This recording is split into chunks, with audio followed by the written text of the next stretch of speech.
Pemirsa, Anda kembali menyaksikan kanal siaran berita pemerintah.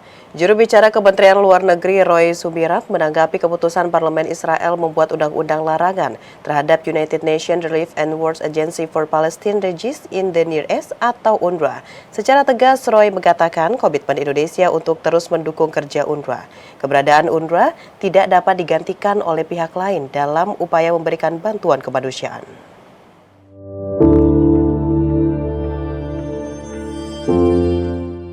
Pemerintah Indonesia melalui Kementerian Luar Negeri mengutuk keras putusan Parlemen Israel yang melarang kegiatan United Nations Relief and World Agency for Palestine Refugees in the Near East atau UNRWA beroperasi di wilayah tepi barat Yerusalem Timur dan Gaza. UNRWA suatu badan PBB yang bertanggung jawab mendistribusikan bantuan bagi pengungsi Palestina di Gaza. Keputusan Parlemen Israel untuk melarang UNRWA bertentangan dengan semangat kemanusiaan dan memperparah situasi krisis pengungsi Palestina. Merespon hal tersebut, juru bicara Kementerian Luar Negeri Roy Sumirat menegaskan langkah Israel yang melarang kegiatan badan PBB untuk pengungsi Palestina itu bertentangan dengan piagam PBB. Bagi Indonesia, keputusan ini jelas-jelas melanggar, violate, dan bertentangan dengan piagam PBB dan konvensi 1946 tentang kekebalan lembaga PBB. Roy menyatakan dengan tegas bahwa Indonesia berkomitmen untuk mendukung kerja UNRWA dalam memenuhi mandat yang diberikan PBB. Indonesia juga mendesak Dewan Keamanan PBB hentikan tindakan yang dilakukan Israel. Terutama Dewan Keamanan PBB untuk menghentikan tindakan Israel dan memastikan Israel dapat memenuhi kewajibannya terhadap hukum internasional, resolusi Dewan Keamanan PBB yang terkait, dan juga keputusan ICJ untuk Mahkamah Internasional ICJ untuk mengakhiri penjajahan di Palestina. Pemirsa, Direktur Pelindungan WNI dan BHI Kementerian Luar Negeri Republik Indonesia, Yuda Nugraha memastikan tidak ada warga negara Indonesia yang terdampak konflik di Timur Tengah pasca serangan Israel ke Iran dan Lebanon. Hingga kini pihaknya terus mengimbau WNI yang masih bertahan di Lebanon, Iran, Israel, Palestina, serta Yaman untuk meningkatkan kewaspadaan dan mengurangi pergerakan dan menghindari lokasi-lokasi rawan yang terjadi di konflik.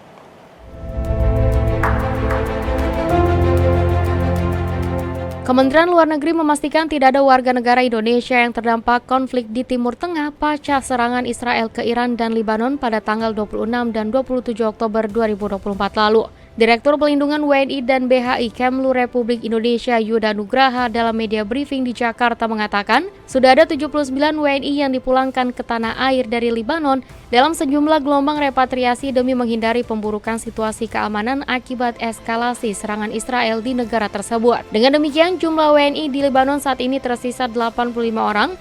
Mayoritas dari mereka yang memutuskan bertahan di Lebanon adalah WNI yang menikah dengan warga setempat. Hingga saat ini tidak ada warga negara kita yang terdampak baik dari serangan Israel ke Iran maupun ke Lebanon.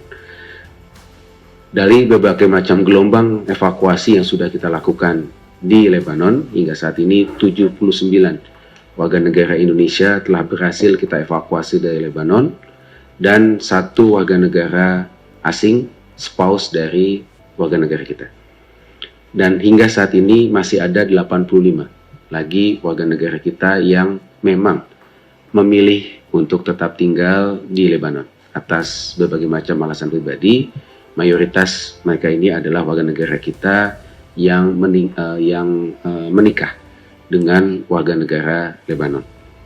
Kemlu mencatat jumlah WNI yang masih berada di Iran ada 352 orang dan yang berada di Israel maupun Palestina ada 235 orang termasuk WNI relawan organisasi kemanusiaan Mercy yang bertahan di jalur Gaza. Lebih lanjut, Yuda mengatakan pihaknya terus mengimbau WNI yang masih bertahan di Lebanon, Iran, Israel, Palestina, serta Yaman untuk meningkatkan kewaspadaan, mengurangi pergerakan yang kurang penting, serta menghindar dari lokasi-lokasi rawan.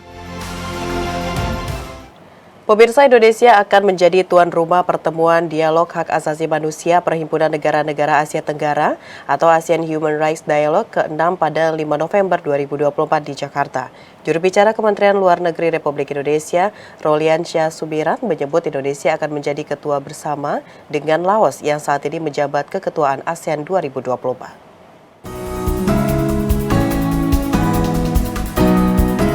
Usai diadopsinya deklarasi pemimpin ASEAN tentang dialog hak asasi manusia ASEAN pada KTT ASEAN ke-43, Komisi Antar Pemerintah tentang Hak Asasi Manusia ASEAN akan menyelenggarakan dialog hak asasi manusia ASEAN ke-6 pada tanggal 5 November 2024 di kantor pusat ASEAN di Jakarta, Indonesia.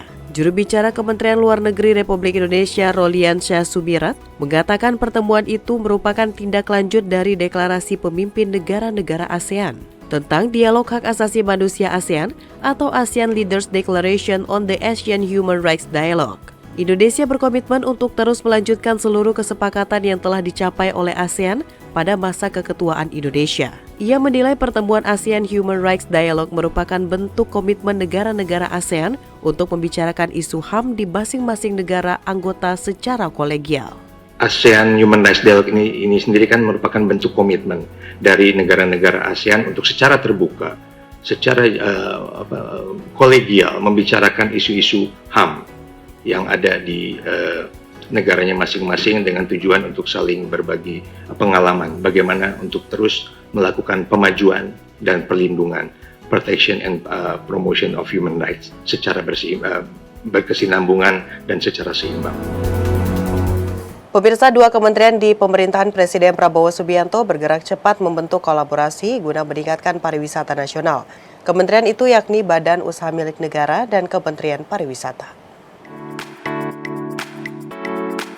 Sebagai upaya mewujudkan visi Presiden Prabowo Subianto, salah satunya pariwisata yang menjadi bagian penting pertumbuhan ekonomi nasional. BUMN terus melakukan integrasi dan terobosan-terobosan untuk mendukung pariwisata yang bisa mendorong pertumbuhan ekonomi nasional. Dalam hal ini, Menteri Badan Usaha Milik Negara Erick Thohir dan Menteri Pariwisata Widianti Putri Wardana melakukan pertemuan guna membahas kolaborasi untuk pengembangan sektor pariwisata dengan sepakat membentuk tim Project Management Officer bersama. Saat dijumpai usai pertemuan, Menteri Badan Usaha Milik Negara Erick Thohir mengungkapkan bahwa pihaknya siap memberikan dukungan kepada Kementerian Pariwisata dalam berbagai bentuk sebagaimana arahan Presiden Prabowo yang menginginkan perbaikan di sektor pariwisata.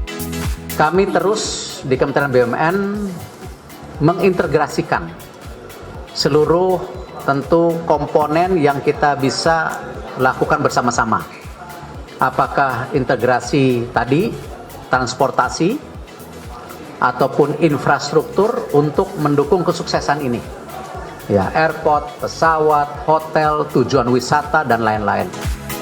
Di kesempatan yang sama, Menteri Pariwisata Widianti Putri Wardana mengatakan pihaknya bersama Erick Thohir mendiskusikan berbagai inisiatif kolaborasi yang telah dilakukan kementerian sebelumnya, serta merencanakan langkah-langkah strategis untuk 5 tahun mendatang.